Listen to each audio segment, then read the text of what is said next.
हरे कृष्णा।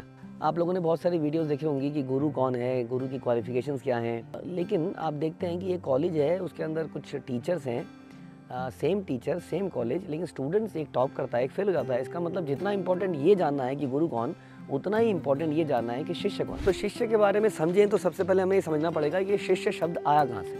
शिष्य शब्द आता है शश धातु से। शश धातु से और शब्द बने शास्त्र, अनुशासन और शस्त्र।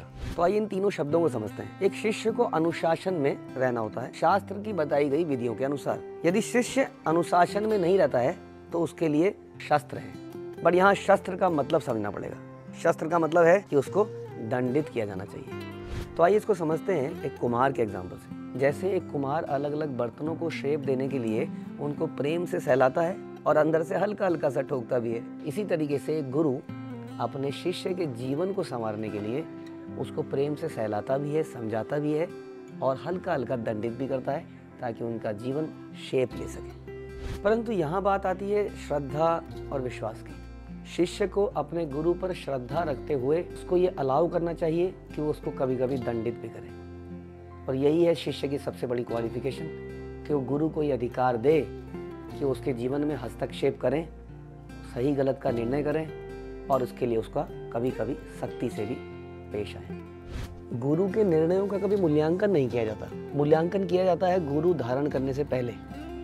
और एक बार धारण करके पूरे विश्वास और श्रद्धा के साथ ये निर्णय नहीं लेना चाहिए कि क्या उनका डिसीजन मेरे लिए उचित है या अनुचित है, बल्कि पूर्ण श्रद्धा और प्रेम से उनके निर्णय को अपने जीवन में धारण करना चाहिए। भगवद गीता में बताती है तद विधि प्रणिपातेन परिप्रश्नेन सेवया, यानी कि हम गुरु के पास जब जाएं तो बड़ी श्रद्धा के साथ बड़े विनीत भाव से उनकी सेवा करें और तब ज्ञान लेने का प्रयास करें।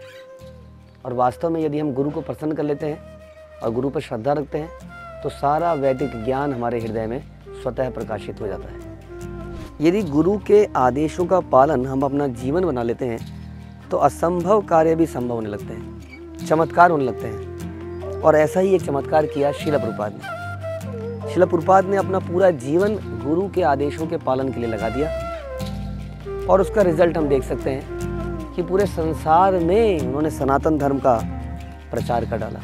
तो यदि आपको समझना है कि सही शिष्य कौन है तो श्रील प्रभुपाद का जीवन देखिए, पढ़िए और सही शिष्य ढूंढिए। हरे कृष्ण।